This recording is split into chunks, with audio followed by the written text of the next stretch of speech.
La guerra política que venimos presenciando desde hace meses se llevará mañana en el Pleno del Congreso, cuando la mayoría parlamentaria plantee la elección de los nuevos magistrados del Tribunal Constitucional. Un proceso que no ha estado exento de críticas y temores. La mayoría parlamentaria, haciendo oídos sordos, convocó apresuradamente a una sesión del Pleno para este lunes 30 de septiembre, para designar a magistrados que respondan a sus intereses, que no son los intereses de la nación. Consideramos que el Congreso debe recapacitar y debe frenar un procedimiento extrañamente acelerado. Ya lo mencionamos ayer, con esa misma celeridad en su momento se produjo el archivamiento exprés de la inmunidad, intereses directos de los parlamentarios. Tras el archivo del adelanto de elecciones, el Ejecutivo enfila ahora baterías contra este proceso de selección. Más allá de las discusiones jurídicas respecto a los alcances de la cuestión de confianza planteada, los del gobierno parecerían tener de dónde agarrarse. El solo hecho que instala la comisión, ya el tribunal ya le baja una llanta. El solo hecho que instala, ya en enero, febrero, marzo nos ponemos de acuerdo. Y lo que sí que debemos tener muy claro es que este tribunal no se va a quedar un día más. El audio difundido la semana pasada por Cuarto Poder, en donde se escucha al aprista Javier Velázquez Quesquén decir en diciembre del 2018 que se le bajara la llanta al Tribunal Constitucional, una vez instale la Comisión Especial Parlamentaria para invitar a candidatos, causó revuelo y motivó una serie de explicaciones por parte de los parlamentarios involucrados que iban desde acusaciones de chuponeo y edición hasta admisiones tácitas de participación.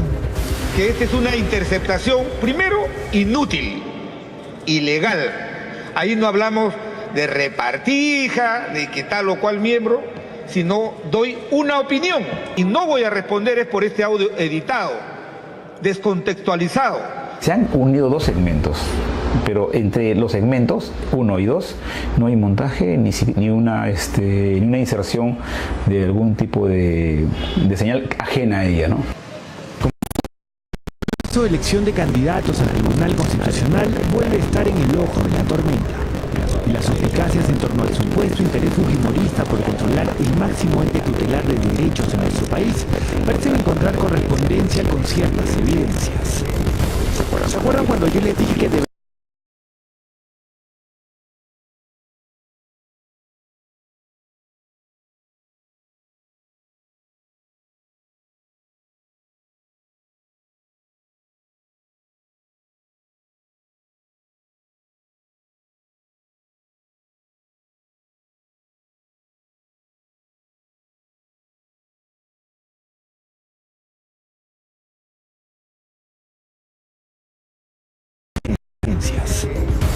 ¿Se acuerdan cuando yo les dije que deberíamos intervenir al Poder Judicial y Tribunal Constitucional? Nos atacaron que éramos abusivos por lo que teníamos mayoría en el Congreso, que queríamos destruir a las instituciones, cosas así. Empezaron a atacarnos los delincuentes mermeleros. Ahora se sabe que estos delincuentes siempre han protegido a los corruptos. Cuarto Poder accedió a una serie de conversaciones de chat de la bancada fujimorista, en donde se vierten opiniones respecto al devenir del Tribunal Constitucional en el año 2018. Dan una idea de cómo se discutía al interior de Fuerza Popular los temas vinculados al ente tutelar. El 9 de febrero del 2018, la Corte Interamericana de Derechos Humanos ordenó el archivamiento de la acusación constitucional que se veía en el Congreso de la República contra 4 magistrados del Tribunal Constitucional que habían emitido una sentencia que devolvía la condición de lesa humanidad a los hechos ocurridos en el penal del Frontón en 1986. Ese mismo día, el hecho motivó el siguiente comentario en este chat de Mario Fidel, que no sería otro que el parlamentario Mario Mantilla. Licho, demasiado caviarismo en la Corte Interamericana de Derechos Humanos. Además de un pronunciamiento, debería programarse una reunión con otros parlamentarios para dar cuenta de la arbitrariedad de la Corte. Ellos no pueden dirigir la política peruana, hasta quieren que legislemos matrimonios gay, es el colmo. La congresista Karina Beteta participa. Es un escándalo y el Congreso no puede aceptar este fallo, urgente pronunciamiento. De ninguna manera podemos permitir la intromisión en nuestras funciones de control político y fiscalizar. Luego pone como ejemplo el caso de Colombia, que no acató fallos de la Corte Interamericana. Luis Galarreta, entonces presidente del Congreso, aporta: casi 50% de fallos de estos ideologizados no se cumplen. El resto de parlamentarios se suma. Mario Mantilla dice: una propuesta de modificación constitucional para que se respete el derecho interno antes que otros mandatos. Rosa Bartra sostiene: defendamos nuestros fueros. Roy Ventura agrega: esa sí es una verdadera intromisión. Todos nos piden salir de ese grupo de defensores de terrucos.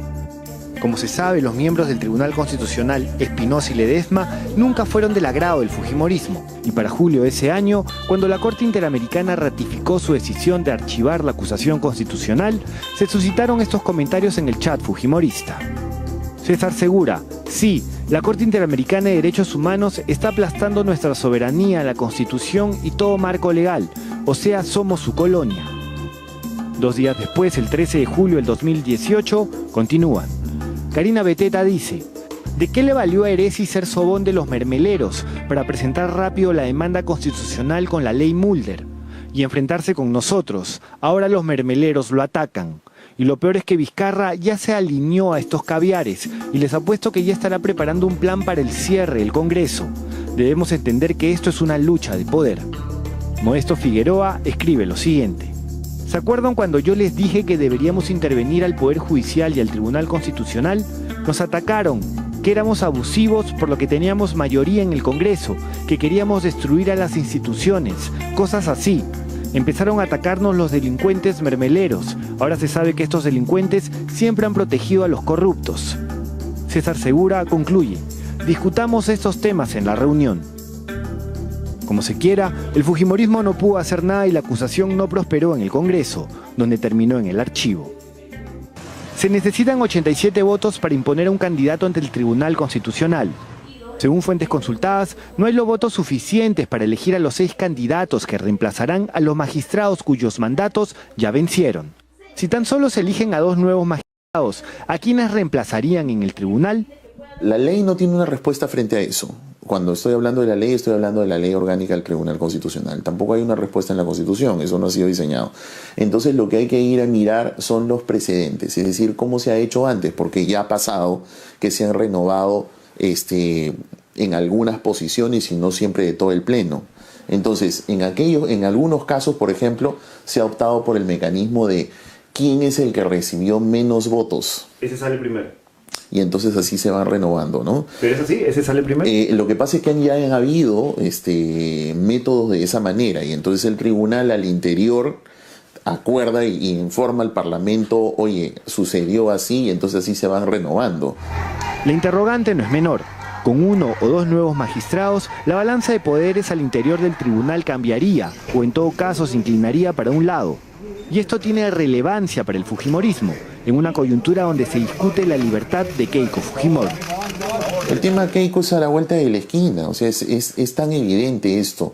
En anteriores oportunidades, cuando han habido renovaciones de magistrados, lo que muchas veces el Pleno del Tribunal Constitucional ha adoptado, y al parecer este Pleno ha tenido el mismo criterio, es de que causa vista, es decir, causa que ya se ha visto en una audiencia, es la causa que se tiene que resolver. Este Pleno ha tomado esa misma decisión. Lo único que podría alterar eso, Carlos, es que si el día lunes los parlamentarios renuevan por lo menos 2, 3 o 4 magistrados del tribunal, los que vienen podrían decirle a los que están allí, por la recomposición de fuerzas, les podrían decir que se quiebre esa vista, que nosotros la queremos ver. Extraoficialmente, se sabe que 3 magistrados de los 7 que integran el tribunal votarían en contra de liberar a Fujimori, es decir, Eloy Espinosa, Marianela Ledesma y Manuel Miranda. Carlos Ramos aún no ha definido su voto. A favor de la liberación estarían Ernesto Blume, José Luis Ardón y Augusto Ferrero, quien fue el último de los magistrados elegidos para el cargo en agosto del 2017, según algunas versiones periodísticas, gracias al apoyo de Keiko Fujimori. Ferrero nos dijo esto respecto a esta versión. Me sentaron rodeado de todos los parlamentarios. Keiko Fujimori dijo algunas palabras de elogio a mi persona, dijo que ella quería, estaba de acuerdo con la invitación que me habían hecho y querían que todos los presentes me escucharan, que yo dijera unas palabras para ellos, que después me hicieran todas las preguntas que quisieran por los participantes. ¿Usted tuvo alguna reunión previa con Keiko Fujimori a la presentación? No, ninguna, no, en absoluto. Le vuelvo a repetir, sí. No tuve ninguna reunión previa. Ferrero sostiene que la reunión con Keiko Fujimori se dio en el local partidario de Fuerza Popular en Paseo Colón, días previos a su designación en agosto del 2017, pero que no fue privada, sino con la presencia de toda la bancada de Fuerza Popular, tras aceptar una invitación del congresista Miguel Torres. Dice que hizo lo propio con el resto de bancadas como Alianza para el Progreso y Peruanos por el Cambio, y en todos estos encuentros contestó las interrogantes de los políticos. Sin embargo, algo no deja de llamar la atención: la insistencia del fujimorismo porque el magistrado Ferrero, de salir elegido, votara en la demanda de inconstitucionalidad planteada por ciertas bancadas contra la ley antitránsfugas, que en ese momento era vista por el tribunal, y con la que el fujimorismo buscaba evitar un desbande en sus filas. Ferrero sostiene que no se comprometió a nada con Fuerza Popular en la reunión previa a su designación como magistrado y que se llevó a cabo, como decimos, en el local del centro de Lima. Cuando me preguntaron justamente en el partido, yo le dije que yo no podía votar en ese asunto, punto. Si bien Ferrero fue elegido magistrado en agosto del 2017 en reemplazo de Óscar Urbiola, no vio la causa a pesar de las insistentes solicitudes de la Procuraduría del Congreso, dominada por el fujimorismo, que a través de escritos jurídicos solicitaba que Ferrero y no Urbiola votara en este caso. Al final, el 13 de septiembre de ese año, el TC declaró inconstitucional la ley conocida como antitránsfugas, con voto de Urbiola a favor. Al día siguiente, el Congreso emitió una nueva ley antitránsfugas, sobre la que un año después, en julio del 2018, el Tribunal Constitucional dictó una sentencia interpretativa, permitiendo a los congresistas renunciar a sus bancadas de origen por razones de conciencia debidamente justificadas. En esa oportunidad, Ferrero votó en contra, argumentando que el congresista que renuncia al grupo parlamentario con el que fue elegido debería perder su curul, en abierta consonancia con el fujimorismo. No, yo no me acuerdo de eso, ya tenía que revisar con papeles. Y usted comprenderá que yo he participado pues en más de mil sentencias y no tengo la memoria para recordar exactamente cada uno de los casos, ¿no? Ferrero dijo no recordar la sentencia y sostuvo que respondería el lunes. En esta recta final, los intereses parecen alinearse y a eso se suman las declaraciones sorpresivas de la magistrada Marianela Ledesma, quien en Hildebrand en sus 13 sostuvo que le ofrecieron quedarse en su cargo si es que votaba por la libertad de Keiko Fujimori. Así están las cosas a menos de 24 horas de definir nuevos magistrados en el Tribunal Constitucional, con una cuestión de confianza planteada por el Ejecutivo que podría alterar el cronograma de la elección. Momento bisagra e histórico en este enfrentamiento político entre estos dos poderes del Estado.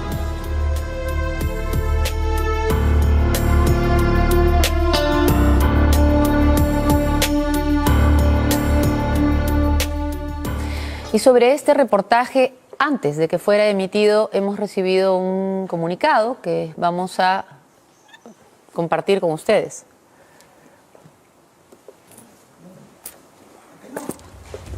Este es un comunicado de Fuerza Popular en el cual lo que hacen es rechazar la campaña de desprestigio, dicen ellos, y prácticas ilícitas contra representantes políticos. Como parte de nuestros descargos frente al reportaje periodístico, solicito, dicen, se dé lectura a la presente misiva. Rechazamos la existencia del chat de WhatsApp mencionado en el reportaje, que además no cuenta con corroboración o respaldo de un notario público que dé fe de su existencia y veracidad.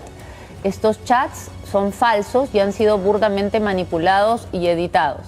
Una vez más, dice, se quiere sorprender irresponsablemente a la ciudadanía, tal como se hizo el domingo pasado, cuando se difundió un audio sobre la supuesta componenda fujiaprista para elegir a los magistrados del Tribunal Constitucional, el mismo que resultó ser manipulado y editado.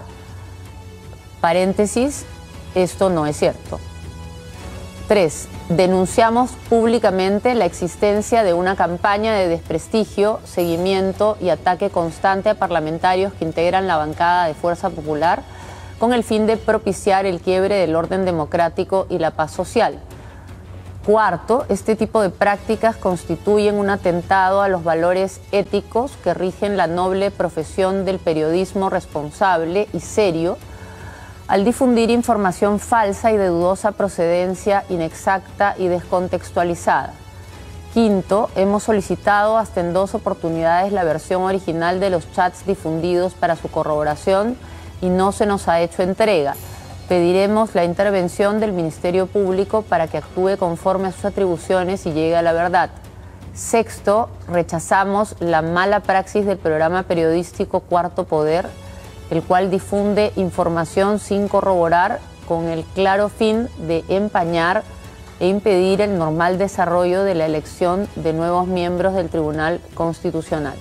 Invocamos una vez más a realizar un periodismo decente, responsable, objetivo, que contribuya a la institucionalidad democrática del país, firma la congresista Milagros Salazar de la Torre.